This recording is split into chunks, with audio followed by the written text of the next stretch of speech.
안녕하세요. 안녕하세요. 예불이 부처님께 예를 올리는 거잖아요. 이제 우리가 공양물을 올리고 하는 것은 간단해요.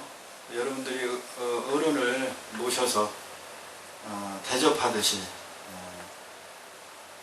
여러 신중들에게도 알리고, 그래서 도량을 깨끗이 정화하고 정돈하고, 그 대통령이 어디에 오시면 보좌관들이 먼저 다 준비를 해놓죠. 이제 그 순서가 그런 거예요, 순서가. 그리고 이제 자리를 마련해 주잖아요. 그게 이제 자리를 내가 잘 이렇게 마련한다 이 말이에요. 여러분들이 이 한문으로 하더라도 식순이랄까? 그 식을 알고 계셔야 돼요. 무조건 한글로만 한다는 것도 그렇게 좋은 것은 아니에요. 왜냐하면 우리의 의식이라는 것은 알면 바로 그것을 행하거나 그것이 이제 삶으로 연결시키려는 마음보다는 생각으로만 탁 정해놓는 그런 습성이 있어요. 의식의 습성, 생각의 습성. 그것을 우리가 보통 이제 죽은 법이다 그래서 사법이라고 해요. 사법. 그래서 부처님 법도 경전도 이렇게 탁 자기가 알았다 이렇게 만들어 놓으면 그것이 이제 살아있는 법이 아니고 죽은 법이 돼요. 사법이 된다 이 말이에요. 근데 지금 우리 불교가 살아있는 법이 돼야, 진리가 돼야 우리 삶이 정말로 해탈, 열반할 수 있는 것으로 변화가 될 텐데, 너무 어떻게 보면 오랜 시간 동안 굳어져 왔어요. 삶에서 적용되지 못하고, 그렇기 때문에 예식에 있어서 우리가 독송하는 그 경전도 무조건 한문으로만 하는 것도 좋은 것도 아니고, 그렇다고 무조건 우리나라 말로만 하는 것도 제가 볼 때는 그렇게 효과적인 것은 아니다. 그것이 병행되는 것이 오히려 낫다는 생각을 가지고 있어요. 그래서 헌자진원은 그 자리를 마련하는 거잖아요. 자리를. 그렇게 해서 이제 부처님을 모신다 이 말이죠. 그러면 이제 부처님이 앉으셨으니까 공양을 드신다 이 말이에요. 그럼 이제 진짜 먹느냐 안 먹느냐 이제 이런 거 갖고 따지는 사람들이 있어요. 그런데 이제 그거는 하근기. 유치원생들한테 제사 지낼 때 요새 아이들은 안 그럴 수가 있는데, 예전에는 여기 우리 조상님들이 할아버지가 오셔서 드신다 그러면은 거의 그걸 그대로 받아들였어요. 그러니까 옛날에 산타크로스 할아버지가 있다고 생각하는 것처럼.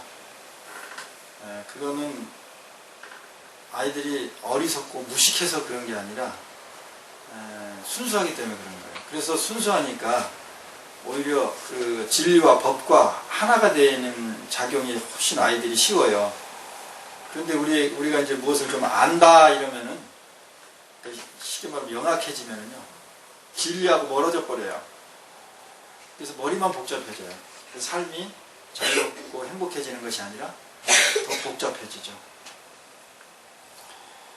그래서 부처님이 오셔서 정말 그 공양물을 드실까? 이렇게 의문을 갖는 것은 좋아요. 어떻게 보면 순수할 수 있어요. 부처님이 이런 말씀 하셨죠. 누군가 당신에게 욕을 엄청 했을 때 화가 나잖아요. 우리가 욕을 받은 사람이. 그런 상태를 두고 부처님이 이렇게 말씀을 하시죠. 손님이 왔는데 진주성찬을 대접한다 이가 밥상을 차려가지고. 근데 그 손님이 그걸 안 먹으면 누가 먹게 되느냐?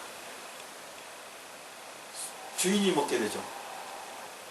그러니까 욕을 하더라도 내가 그것에 대해서 반응하지 않으면, 내 안에서 업장이 일어나지 않으면 나는 거기에 속박되지 않는다, 그런 의미예요.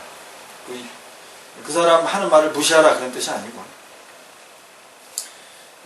그와 마찬가지로 우리가 열심히 자리를 마련하고 부처님께 공양을 열심히 드렸는데 부처님이 뭐 육신이 없으니까 공양을 안 드셨어. 그럼 누가 먹는 거예요? 저희가. 본인들이 차려놓은 본인들이 먹는 거예요. 본인들이 먹는데 그 차린 것을 이왕이면 정결하고 정신을 집중해서 맑게 차려서 올리면 결국 그 맑은 공약물을 내가 먹으니까 결국 내가 부처가 된 거죠. 이 법의 이치 원리는 이렇게 돼 있어요. 진리의 이치는. 이치는. 그런데 이거를 우리가 부처님이 무슨 뭐 저걸 드시겠어? 이렇게 분별심, 아르말이라고 그러죠. 그 잘난 머리 가지고 굴리면 그 잘 차린 공약물 자기도 먹지도 못해. 자기만 손해인 거죠. 그래서 일체 유심조라고 하는 거고 수처, 작주, 입처, 개진 이렇게 하는 것이고 일반인들은 최선을 다하라 그렇게 하는 거예요. 그래서 그 순간에 내가 주인공이 되면 모든 세상의 우주의 주인은 내가 될 수밖에 없다. 그런 원리죠. 그래서 여러분들이 법회를 하거나 예불을 하거나 예식을 할 때 그냥 멍청이 있지 말고 내가 주인이 돼서 하세요. 스님이 하는 연불이나 독경 소리가 낯설더라도 내가 한다고 생각을 하세요. 뜻을 모르더라도 그런 진심의 마음으로 같이 내셔야 돼요. 그래 여러분에게 혜택이 갑니다. 대승경전의 대부분의 부처님을 뭐 예를 들면 따르고 경전을 수지독송하는 공덕을 뭐에 비유해서요? 어떻게 중생들에게 그렇게 열심히 하게끔 유도했어요? 이 경전을 수지독송하면 어떻게 된다고요? 소원이 다 성취된다. 재물이 없는 사람은 재물이 많게 된다. 불행한 사람은 행복하게 된다. 중생들이 바라는 마음 그대로 이루어지는 거잖아요. 그거를 우리가 속히 나쁜 말로 하면 기복이라고 그래, 기복. 근데 왜 대승경전은 그 기복을 조장하는 말을 했을까? 기복하라고 했을까요? 아니겠죠? 네, 그럼 왜 그랬을까? 왜 그랬을까요? 궁극의 목적은 행복 아니에요, 중생들이. 그러니까 행복한 길로 알려주는 그런 그러고 나서 그 다음에 나중에 깨치기. 그렇게 여러분들이 그러니까 중생심의 근기에 맞춰서 경전에서 이렇게 뭐 모든 소원이 이루어지고 중생을 이롭게 한다라고 써놓은 것은 여러분이 그걸 바라죠. 여러분은 바라는 게 성취되고 돼야 움직이죠. 그 움직이라고 말을 하라고. 지금같이 여러분같이 꿀먹은 덩어리를 잊지 말라 이 말이에요. 여러분이 생각을 하고 주인이 돼서 적극적으로 참여하라. 그러면은 여러분의 바라는 바가 이루어진다는 거죠. 그냥 생각만 해서는 안 된다는 거예요. 우리가 얼마나 생각만 하고 거기에 집착해 있는지 예를 지금부터 이제 드리겠습니다. 이게 이야기인데 화두예요, 화두. 화두라 그러면 이제 여러분들 힘들게 생각하죠. 그래서 이야기를 여러분에게 퀴즈를 내겠습니다. 이것은 제가 SNS 인터넷 상에서 올라온 글과 그 다음에 그들과 주고받은 어떤 내용들을 같이 이야기하는 겁니다. 여러분과 같이 또 하는 거예요. 그러니까 인터넷상으로 하는 것을 우리가 보통 온라인이라고 그러죠. 그들하고는 떨어져 있는데 라인, 정보통신의 선을 통해서 소통한다 그 말이죠. 지금 여러분과 저는 떨어져 있어요. 직접 이렇게 대면을 해요. 직접 대면을 하죠.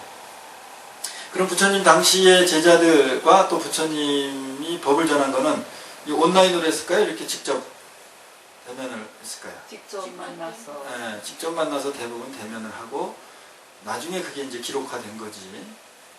그러면 어쨌든 그 안에서 법이 이렇게 전달되고 깨우침이 오고 가고 그랬다는 얘기죠. 그럼 이제 선호록은 어떻게 했을까? 중국의 선불교가 형성됐을 때 그 선호록의 내용들 또 어때요?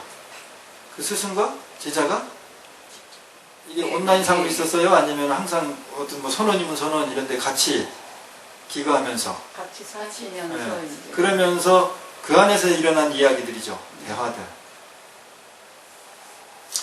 그 속에서 깨우침이 있다 이 말이에요. 그 선호록은 그것을 적어놓은 건데 여러분이 상식적으로 생각하면 그 당시에 뭐 부처님 당시처럼 안 한 존자가 있어가지고 계속 전문적으로 적는 사람이 있었을까요? 아니요. 나중에. 뭐 그럴 수도 있는 경우도 있었겠지만 대부분 나중에. 참 드물죠. 네. 기록. 그럼 나중에 이제 어떻게 보면은 이제 기록되거나 만들어졌다는 거죠. 네. 그렇죠? 그것이 뭐 불명확하다, 뭐 그걸 비난하기 위해서 하는 말이 아니고 전체가 어떤 흐름으로 움직였고 그것에 어떤 원리에 의해서 깨달음이 전달되는가의 원리를 지금 짚어주는 얘기예요. 그러니까 그때 그것을 서술하거나 이렇게 선호록을 작성한 분들은 깨달은 분들이었겠죠. 그렇죠? 예. 그냥 이런 지금의 소설가 이런 수준 가져오면 된다 안 된다? 안 돼요. 안 돼요. 마음에 능통해야 돼요. 심리에 능통해야 돼요. 해탈해야 돼요. 그래야 그것을 이렇게 작가적 구성을 가지고 그걸 읽는 후세에 수행하는 사람이 그걸 읽음으로 통해서 그 말에 빠지지 않고 그 글에 빠지지 않고 몇백 년 전에 뭐 예를 들면 해능선사와 제자들 관계에 있지 않더라도 그와 똑같은 어떤 시공이 초월된 법의 흐름이 되게끔 구성을 했겠죠. 그렇겠죠. 그래야지 그게 깨달음이 전해지니까. 자, 그런 차원이 지금 또 이루어지는 겁니다. 그런 차원이. 여러분과는 직접적인 관계 속에서 또 법이 서로 논해지고 살아나고 또 지금의 시대는 IT 시대죠. 인터넷 세상. 더군다나 이 손바닥에서 모든 게 이루어집니다. 이 부처님 말씀에 그 원숭이가 팔짝팔짝 뛰어도 손오공이 뛰어도 어디 아니다? 부처님 손바닥. 손바닥 아니다. 그게 지금 스마트폰이에요. 아주 기가 막힌 거지. 다 알고 계셨던 거예요. 지금 손바닥 안으로 모든 그것도 뭘로 하나로? 손가락 하나로. 요거나 요거. 이걸 엄지족이라 그러나? 이렇게. 그러니까 세상이 요 손가락 하나 튕기는 걸로 끝나요. 찍는 걸로. 이 순간에 옛날에는 수백 년, 수천 년 만에 알 수 있었던 정보나 쌓였던 것이 요거 하나로 순간순간 오고 가고 사라지고 이런 세대에 우리가 살고 있습니다. 거기 내용이 이제 뭐냐면은 이제 그 일종의 화두인데 어느 절에 산속의 절에 주지 스님하고 동자 스님이 살았어. 근데 주지 스님이 아침에 이제 급히 마을을 갔다 와야 일을 보고 와야 되는 상황이 됐어요. 그래서 동자 스님을 딱 불러가지고 마당에 딱 불러놓고 원을 하나 크게 이렇게 쭉 그려놓고 동자스한테 내가 지금 마을에 갔다 와서 네가 이 원 안에 있으면 하루 종일 내가 너희한테 밥을 굶길 거다. 그런데 만약에 이 동그라미 바깥에 있으면은 아예 이 절에서 쫓아내 버릴 거다. 이렇게 얘기를 하고 그 스님은 주지 스님은 일보러 가셨어요. 근데 이제 스님이 돌아와서 동자승을 딱 봤을 거 아니야. 확인했을 거 아니야. 근데 그 동자승은 하루 종일 밥도 안 굶고 쫓겨나지도 않았어. 어떻게 했길래 그랬을까요? 금을 밟고 있었다. 또 근처를 안 갔어. 근처를 안 가? 그럼 원 밖에 있었으니까 쫓겨나지. 원 안에 있으니까. 안에 있으면 어쨌든 굶어야 돼. 아예 없애버려야죠. 아예 없어버려야 돼? 네. 아주 우리 그 신도들은 정신이 빨리 돌아가는구만. 자, 요거를 이제 제가 이렇게 하나의 퀴즈 형태로 해서 이 인터넷상에 이렇게 올리기도 하고 이 스마트폰 SNS로는 이제 우리가 그 밴드로 그 참선 수행을 시키고 있죠, 제가.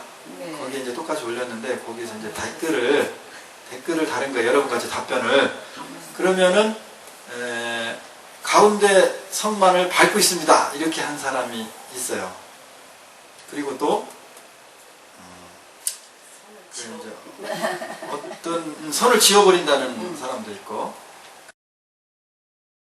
네. 이제 좀 젊은 애는 미리 그 스님, 저는 하루 종일 먹을 거를 가운데다 쌓아놓겠습니다.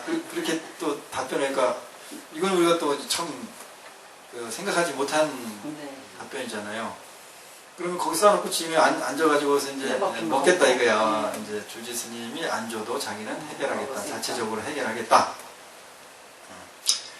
자, 요게 이제 대부분 우리가 답변할 수 있는 내용들이죠. 그러면 보통 우리가 정답이라고 이야기하는 것은 일반적으로 그 선을 지워버리는 거예요. 지워버리는 거예요.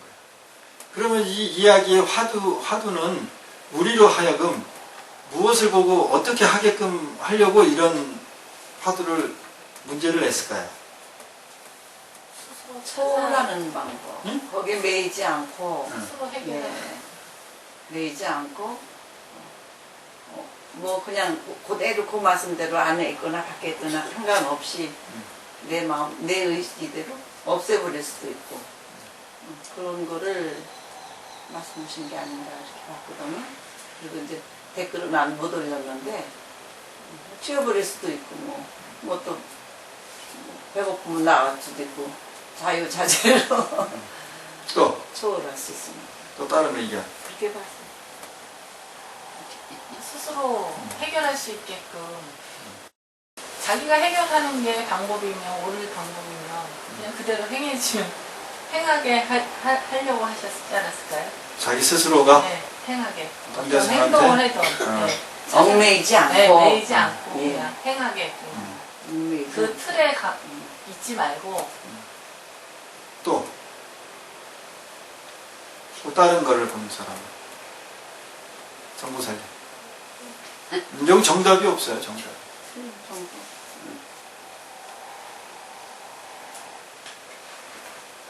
입을 벌려. 생각을 하지 말고. 여러분 같이 생각에 빠지지 않게 하기 위해서 이걸 했는데 아주 더 생각에 빠지잖아요, 이게. 네. 이게 지금 이런 결과에 많이 이런 불교의 풍토가, 수행의 풍토가 이렇게 돼가지고 지금 불교가 이렇게 죽어가. 그러니까 생각하지 말고 입을 벌려봐. 안 되면 입이라도 그냥 쫙 벌려. 네?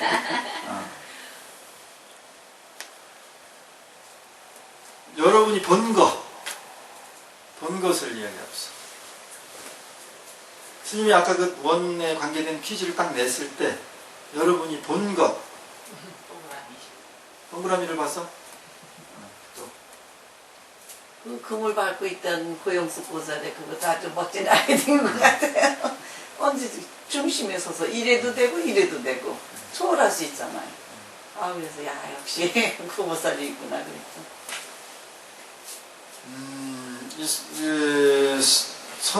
특히 선호록이라든지 그런 공안이라든지 이런 거는요. 지금 답변을 하셨잖아요. 그 답변을 한 거는 이미 다 놓친 거야. 거기에 얽매이지 말라고 한 것 같습니다. 이렇게 얘기를 했잖아요. 네. 그러니까는 뭐 우리 흔히 얘기하는 정답을 지금 얘기하잖아요. 의미를 얘기하잖아요. 네. 의미는 소용이 없어. 의미 전에. 여러분이 그 말을 판단하기 전 거를 이야기하라는 얘기야. 전 거를 봤냐 이 말이야. 스님이 아까 본 거 얘기하세요 하잖아. 그런 판단을 하기 전 거 여러분 안에 뭔 일이 일어났어요. 그거 이야기하라고. 이제 얘기해보세요. 어떻게 하나? 이걸 어떻게 하나? 본인이 예. 고민한 거. 예. 네. 한계? 무슨 한계? 원한의 한계, 나의 한계. 나의 한계? 나의 한계 어떤 한계? 살아가면서 틀. 틀에 내가 어떻게 됐다는 거야? 얽매이는 거니? 무엇에 얽매였어요? 그럼 이제 말씀. 말에? 예. 그 말에 어떻게? 원 안에 들어가도 문제고, 그럼 이래도 안 되고, 또 밖에 나오면 또 쫓겨난다니까 이래도 안 되고, 그 말씀에 얽매여가지고 그 틀에 갇혀서 아무것도 할 수 없는 상태. 누가? 본인이. 본인이? 네. 내 생각이. 네. 그리고 또 그러니까는 또 내 모습 보여진 게 있어요. 또 그렇기 때문에 내가 무엇을 생각을 뭐 판단을 의식의 움직임이 있다니까. 저 기준대로 생각을 해서 음. 그거에 맞추려고 하는 게 보이죠. 아, 내가 네, 네. 그 퀴즈에 네. 문제에 맞춰서 맞추려고 하는 그거에 대한 답을 찾아가려고. 근데 답이 잘 안 찾아지죠. 네. 예. 안 찾아지니까 내 마음이 또 어떻게 움직였어요? 아, 복잡하게 움직이네. 저런 말. 짜증나게. 아, 뭐 이런 문제가 다 뭐 있어. 이게 뭐지? 그렇지. 이게 뭐지? 이게 뭐지? 하면서. 그렇죠. 아, 쓸데없는 걸 말씀하시고. 그래, 맞아요. 그런 부분들이 그것을 찾아내지, 말이 찾아내는 거지, 그것을 봐지는 자정을 법이라고 하는 거예요. 그런 형태가 흘러져 가는 그 흐름을 보고 깨달음으로 간다, 그렇게 얘기하는 거예요. 근데 우리는 그걸 다 잊어버리고. 놓치고 뭐만 나와, 항상. 답만 그렇지. 답만. 그 답은 흐르고 있는 중이야, 정해진 거예요. 정해진. 정해진, 그걸 관념이라고 그래요. 그걸 상이라고 그래요. 생각의 상.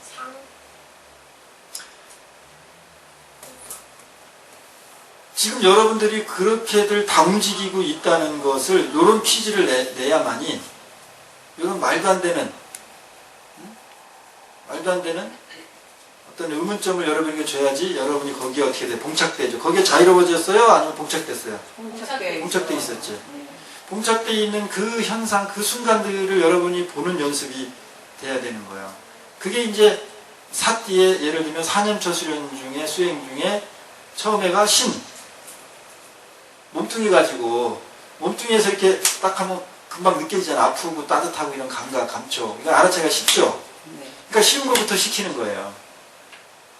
수는 이제 감정 같은 거, 느낌 같은 거야. 그 다음, 이 느낌보다 더 알아차리기가 어려운 게 뭐야? 마음, 심.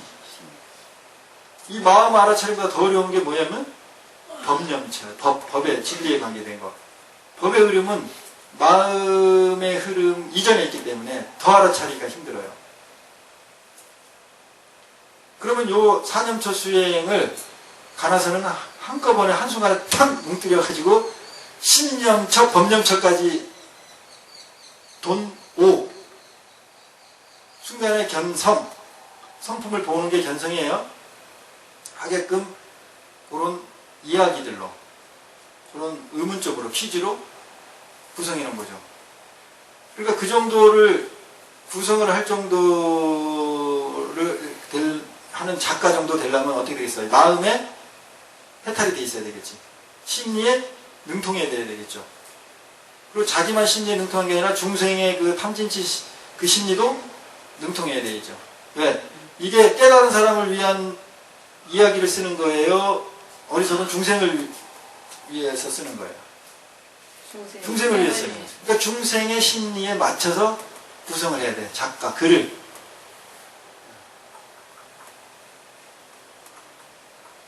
그래서 이것은 어떤 게 답이다, 뭐다, 이게 그것을 가지고 움직여지는 게 아니에요.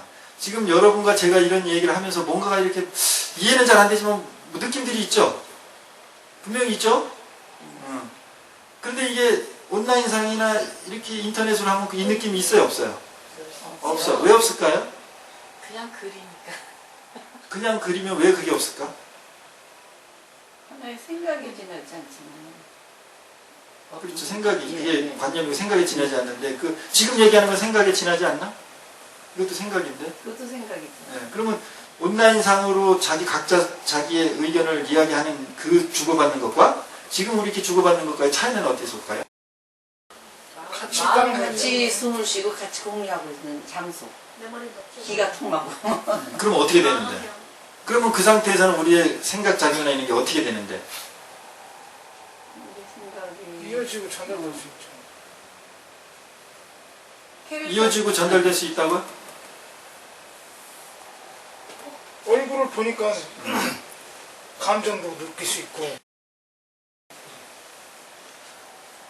벽 보고 이야기하는 것보다는 마주 보고 이야기하는 게 이해가 더 잘 통하죠. 예, 그렇죠. 그렇죠. 훨씬 빠르지. 아니, 느낌이 서로 이렇게 전달되니까. 네. 표정으로 너무 또 여러 가지. 목소리로. 예. 그러면은 우리가 사람과 사람이 이렇게 만나서도 말다툼 잘하죠. 네. 안 보이는 데서도 말다툼 잘하고. 서로 만나고 부부간에도 서로 잘 싸우죠. 형제지간, 부모자식 간도. 이거 잘 통하고 이렇게 가까이 안 될까? 그러면 무엇 때문에? 가까운 차. 주장이 내 나를 알아달라고. 애증? 애증. 애증. 그래, 맞아요. 애증 좋아. 이제 단어가 나와서. 이건 단어고, 개념이고, 관념, 우리 생각이고, 그것이 현실 삶 속에, 생활 속에서는 뭐야, 애증이라는 게. 애증이 왜 생겨? 알아달라 이거죠. 그렇지, 알아달라 이거야. 오케이.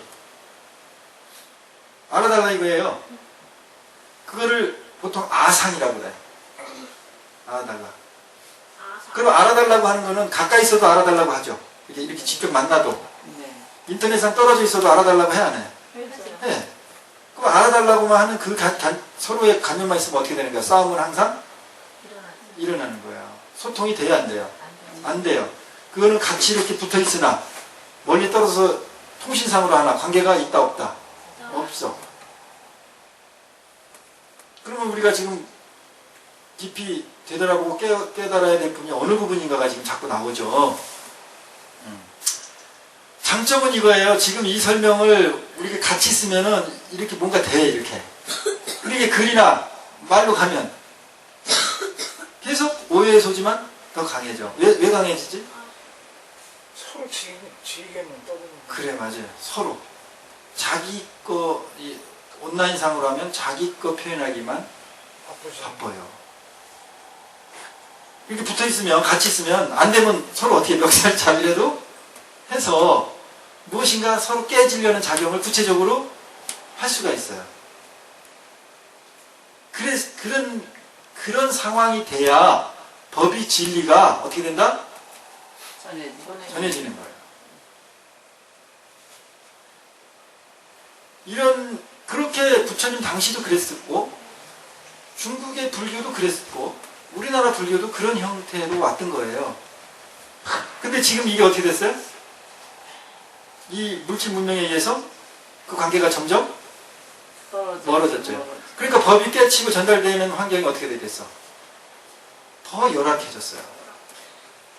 그리고 그 빈자리를 채우는 건 뭐예요? 많은 정보들, 지식들, 엄청난 지식들. 뭔가 소통이 안 되니까 계속 부족하니까 정보, 지식을 쌓고 찾아다니고 그 일만 해. 요거 하나면 되니까. 요거 하나면.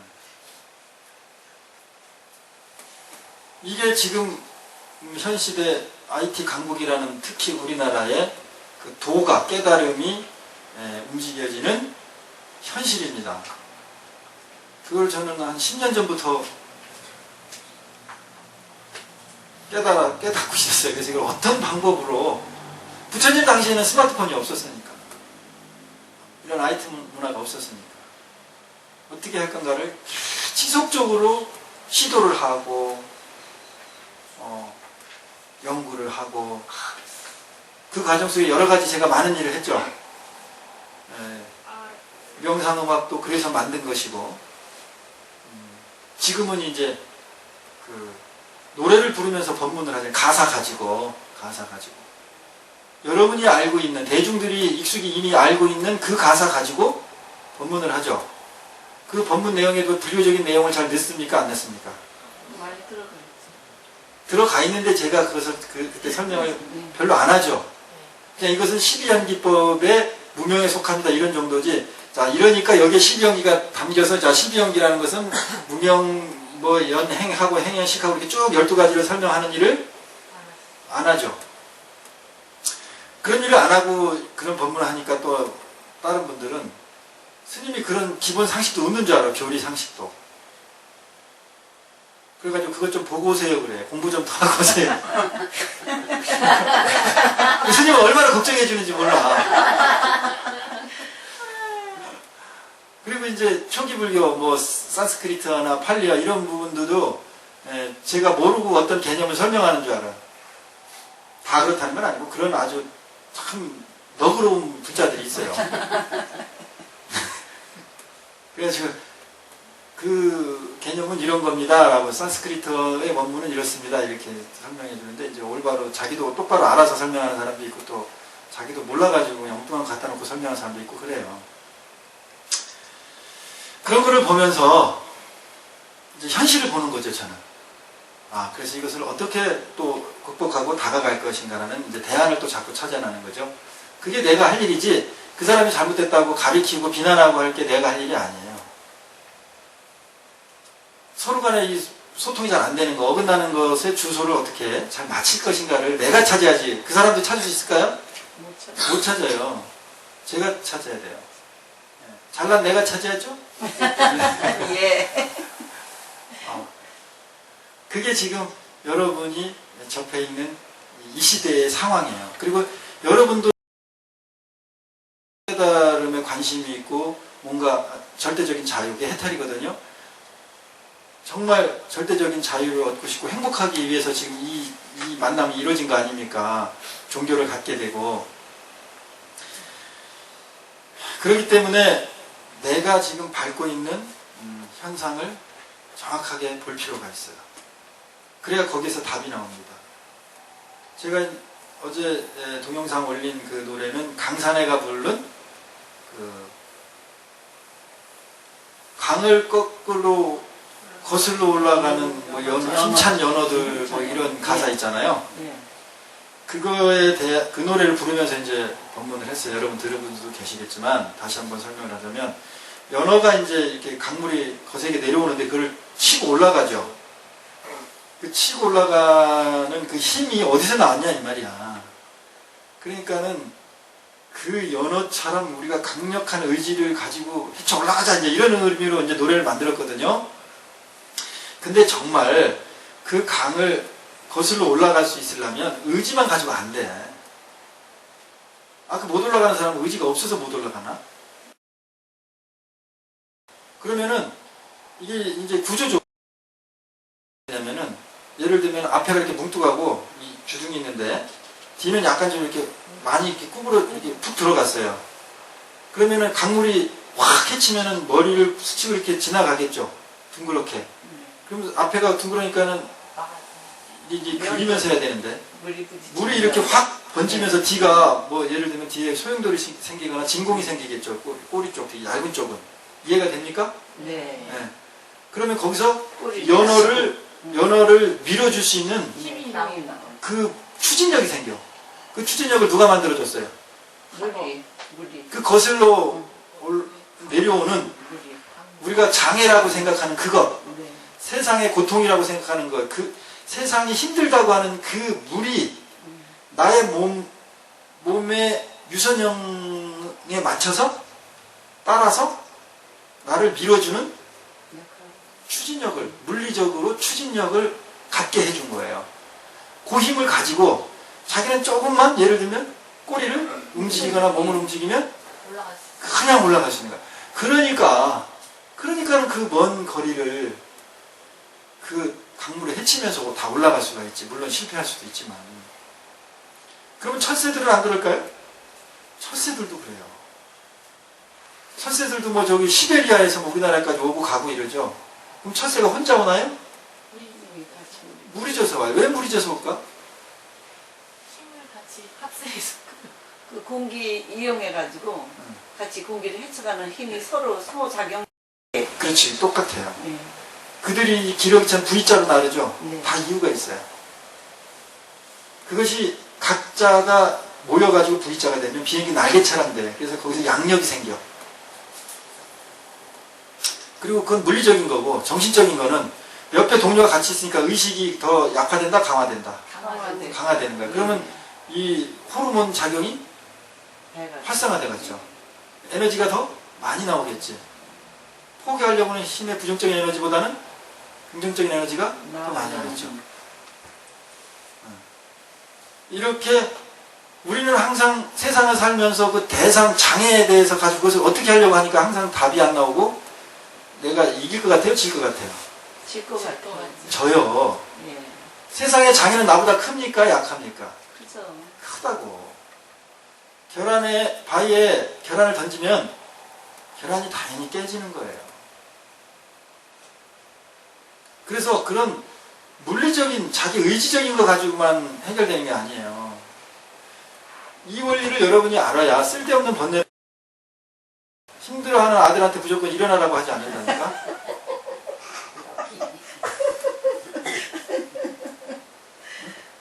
힘들 땐 이유가 있어. 앉을 때는, 걸어갈 때는, 걸어가다가 쉴 때는 이유가 있다고요. 그래서 쉬면은 쉼으로 인해서 세상이 다른 세계가 또 보여. 자기도 보이고. 연어가 자기 몸이 이렇게 뒤에서 추진력을 받을 수 있는 몸을 갖췄다는 것을 얘가 안다 이 말이야. 그거는 정지해서는 것이 있을 때 가능한 거예요. 근데 왜 우리는 계속 가라고만 해? 어? 내가 갈 수 있는 건 걸어갈 때 걸을 수 있는 거는요. 걷는 거는 움직이는 거죠. 그지? 앞으로 가는 거. 네. 그런데 이게 갈 수 있는 거는 정지에 있는 땅이 있어야 가죠. 네. 정지, 이 땅도 같이 움직이면 난 못 가. 흔들려가지고 뒤로 넘어지거나. 정지에 있는 땅이 장애라고 생각하는, 아무 짓도 안 하고 있다고 생각하는 그 땅이 정지에 있는 것이 있어야 내가 비로소 움직이는 거야. 그러면 움직이는 그 힘과 정지에 있는 힘은 같은 거예요? 다른 거예요? 같은 거죠? 그렇죠. 서로 맞춰서. 근데 우리는 한 면만 보잖아. 한 면. 그 한 면을 보지 말고 당신은 쟤는 가야 되니까 가야 된다는 그것만 보고 있으니까 당신은 그것만 보고 있다 이 말이야. 중생들은. 그런데 이게 가려면은 정지에 있는 어떤 것을 힘을 바탕으로 해서 가니까 너 지금 가는 것만 보지 말고 정지에 있는 것도 봐라고 하는 그 가르침을 뭐라고 하냐면 중도라고 하는 거예요. 그렇게 보게끔 하는 말을 뭐라고 해? 응? 팝이라고 그러는 중도라고 해, 중도라고. 그러니까 중도는 위치가 정해져 있어요, 없어요? 없어요. 정해져 있지 않아. 중앙선이 중도가 아니라 이 말이에요. 어떤 형태든 무엇에만 집착돼서 한쪽으로 가고만 있으면 잘못된 거예요, 조화로운 거예요? 잘못된 거죠. 그럼 이걸 조화를 주기 오면 이쪽으로만 계속 가면 이쪽으로 계속 가는 놈을 반대쪽으로 계속 당기는 것을 당기게 해야죠. 그래야 한 중간쯤 오거나 그러죠. 그럼 이 반대쪽에서 당기는 걸 보고 뭐라 그래? 중도라고 하는 거예요. 그러면 중도가 이 가운데 중앙선에 있어요? 저 반대편에 있어요? 반대편에 있지. 이거하고 반대적인 생각이죠. 무슨 말인지 알겠어요? 네. 세상을 공이다, 없다라고 하는 상태에 있는 놈한테는 반대적인 있다, 색. 그러면 지금 공에만 한쪽으로 치우쳐 있는 사람한테 색은 뭡니까? 중도예요. 근데 세상에 물질만 봐. 그럼 물질만 보고 있는 사람한테는 뭘 얘기해줘야 돼? 공을 얘기해줘야 돼. 그럼 이 공을 얘기해준 걸 뭐라 그래? 중도라 그래. 뭐 아까는 중도가 색이라고 그러더니 왜 지금은 중도가 공이라고 합니까? 서로 반대잖아. 중도는 그 가운데 적당한 가운데선이 아니라니까.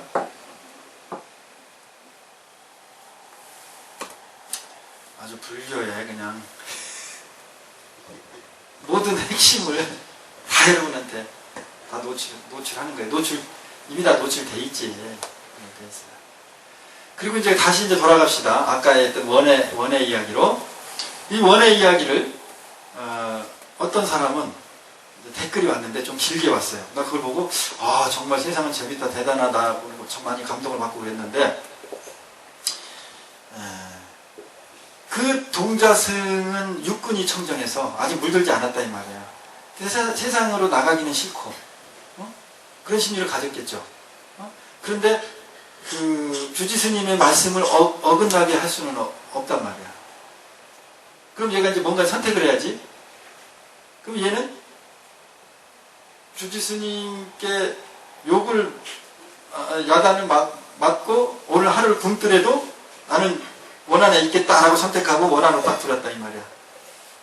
그래서 이 정자생 원안으로 딱 들어왔는데 이제 각오를 다 했지. 쫄쫄 굶을 생각을. 그런데 이제 오줌이 마렵다 이거야. 그 양반이 그 쓰는 이걸 지금 얘기하는 거예요. 오줌이 마려워 소피가 마려웠는데 안 보고 있으니까 갔다 올 수 있죠. 근데 얘는 그렇게 속일 수 없다 이 얘기야. 아주 순진하고 착한 애니까. 그러니까 주지스님 오기만 기다리고 계속 오줌을 참고 있다 보니까는 해결 안 되니까 어리니까 어때? 막 우는 거야. 그러면서 관세음보살님 도와주세요. 관세음보살님 도와주세요. 그렇게 울고 그냥 아주 이 소피 마려운 것과 배고픔과 뭐 예를 들면 그것에 이제 있었겠죠. 그런데 갑자기 비가 내렸대. 비가 딱 내려가지고 눈을 딱 떠보니까 어떻게 된 거야? 물과 함께 원도 없어졌지만은 그냥 거기 싸도 돼 안 돼? 그렇죠. 그러면은 원도 해탈됐고 내가 오줌 마려워서 참던 것도 해결됐네. 해결된 거죠. 이런 이제 글로 딱 올렸더라고요. 어때요? 대단하네. 박수 한번 쳐줘요. 와, 대단하다. 대단하죠? 이런 분들이 작가를 하면은 내가 볼 때는 정말 최고예요. 우리 불교 문학이 지금 아주 아주 열악해요. 아이들이나 또 성인들이 여러분들 이런 거 들어도 감동이 오겠죠? 네. 이런 내용을 탁 써서 이제 우리 카페 회원인데 얼마 전에 들어온 회원인데 그걸 딱 올렸던 거예요. 그래서 내가 나는 그 순간에 이제 보리도를 얻고 깨우침을 얻는 그 입장으로서 이제 댓글을 딱 달아줬어요. 그러면 그런 입장에서 보면 그 동자승은 해탈된 게 아니에요. 여러분들은 오히려 그런 걸 바래, 기죠? 네. 그런 어떤 가피력이나 이런 걸 통해서 내가 나는 어떤 그런 깨달음 쪽으로 구체적으로 정면 돌파해서 보리심을 내지 않더라도 그냥 행복해지길 원하죠. 네. 그게 중생심이야. 그러면 그 중생심을 잘 헤아려서 그 작가는 그렇게 댓글을 썼을 수 있어요. 그러나 스님 입장에서 보면 그거는 해결된 것이 근본적으로 아니에요. 그래서 이제 그 부분에 대해서 아무리 어린 아이들에도 물들지 않은 아이들에도 이 몸을 가지고 이 세상에 사람의 몸으로 태어났다는 건 전생에 뭐였다는 거예요? 성분이 있죠. 성근이 있는데 해탈의 성근은 졌다는 거예요? 못 졌다는 거예요? 아직 못 졌다는 거예요. 그래서 육신을 가지고 태어난 거예요. 그러니까 인간이 이제 생태계 중에 제일 높으니까 이 생만 열심히 잘 닦으면 다음 어떻게 되는 거예요? 완전히 무여열반 해탈하는 거야. 부처님 되는 거예요. 진짜로 부처님. 자유자재한 부처님. 그러려고 여러분이 엄청나게 전생부터 노력했어요. 그래서 저기 개미부터 시작한 거야. 쉽게 말하면. 그래서 강아지까지 왔어. 강아지가 사람하고 친하잖아요. 그래서 강아지까지 온 거예요. 그 다음에 이제 또 이제 죽어서 어디까지 왔어? 인간까지 와서 이 생에 딱 왔지. 그걸 여러분 기억나요? 안 나요? 안 나요. 안 나죠. 기억이 나면 이렇게 살겠어. 그럼요. 나도 기억 안 나요. 그냥 어떻게, 인연을 짓다 보니까 출가돼서 이렇게 된 거지. 어쨌든 이제 그런 형국인데, 여기에서 정말로 해탈되고 부처님으로 이룰 수 있는 업그레이드 되는 것은 정면 돌파야. 그거를 백척간도 진일보라 그래. 낭떠러지에 딱 이렇게 섰는데, 한 걸음 내디디라 그러거든. 내디딛는 그 마음. 은산철벽을 그냥 꿰뚫을 수 있는 쇠와 돌로 된 그 엄청난 앞에 절벽밖에 없어. 수행을 하다 보니까. 근데 그냥 그거 들이받아. 그 마음. 그 마음이 냈을 때, 그거를 보통 우리가 놓는 마음이라고 그래요. 냈을 때 해탈이 된다는 거야. 우리가. 근데 그 동자세는 그런 마음을 낸 거야, 안 낸 거야? 안 낸 거예요. 그래서 의지 신앙이 필요했던 거죠. 선생님보살. 근데 그게 중생신이에요, 내가 볼 때. 그래서 제가 그런 댓글을 딱 내고 그랬기 때문에 동자승이라도 진정 해탈은 이룰 수 없습니다. 이렇게 댓글을 하고 이제 그 다음에 이제 심리를 보니까 그 작가는 그런 마음과 그런 어떻게 보면 영적 수준이 된 거예요. 네. 그래서 예를 들면 그분이 이 부분까지도 닦인다면, 수행을 통해서 닦인다면 정말로 어떻게 보면 내가 정말 갖고 싶었던 능력을 그 양반은 갖고 있는 거예요. 정말로 대단해요. 왜냐하면 제가 아무리 이런 진리나 나름대로의 법을 설명해도 안 맥혀. 근데 그런 동화나 이런 재밌는 이야기는 어때요? 여러분들에게 속속 들어오고 오래 남고 감동을 주고 그러잖아요. 대중적이고. 그래서 제가 음악을 가지고 또 자꾸 이렇게 하는 거예요. 그래서 오늘의 주제는 이거였어요. 온라인과 오프라인. 지금 인터넷과 SNS를 통해서 마음을 나누고 수행을 하고자 하는 그들의 움직임과 그들도 얼마나 정말 해탈하고 싶겠습니까? 그리고 그것이 정말 제대로 그들이 바라는 대로 해탈이 되려면 어떻게 움직임이 이루어져야 되고, 그 다음에 우리는 어떤 것을 인식해야 이 한계를 극복하고 우리가 정말로 가고자 하는 인생의 행복, 즐거움을 얻을 것인가를 이쪽 저쪽을 다 경험하게끔 하면서 오늘 본문을 한 겁니다. 혹시 질문사항이 있나요?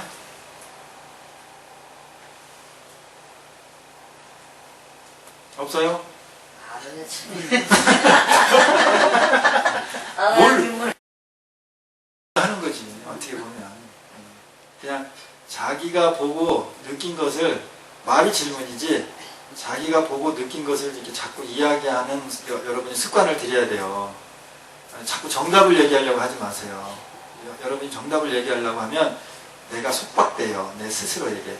그러지 말고 그냥 내가 순간에 지나가는 마음, 어떤 것을 보였으면 좋은 거든 나쁜 거든 그냥 이렇게 이야기하는 그런 습을 자꾸 들이셔야 되고, 여러분이 그런 습관이 돼야 여러분의 가정을 그렇게 꾸며요. 여러분이 보고 느껴진 거를 그냥 막 표현하는, 애들은 그렇게 표현하죠. 그래서 애들이 막 웃고 행복한 거예요, 애들은. 그 애들이 웃고 행복하게 만들어주는 곳이 가정이에요. 근데 지금의 가정은 그게 사라진 지 오래됐죠. 아무것도 모르는 3살, 4살 때 어른들이 보고 자기네 행복한 거 그것만 만족해. 애를 보고 갓난이를 통해서. 그 다음부터는 계속 가리키는 거야. 자기도 모르면서. 자기가 배운 거. 그러니까 애는 스트레스만 받는 거지. 그게 성장해. 그게 무슨 가정이야. 참 가정이 불편해요. 행복하지가 않아요. 그래서 여러분들이 그것을 이런 법회나 이런 대화를 통해서 스스로를 되돌아보고 이제는 그 연습을 해가지고 그런 가정을 다시 만들어야 돼요. 그래서 이 행복 자비선언의 2번째 정신이 뭐예요? 또 뒤를 봐요, 그럼. 2번째 정신이 뭐예요?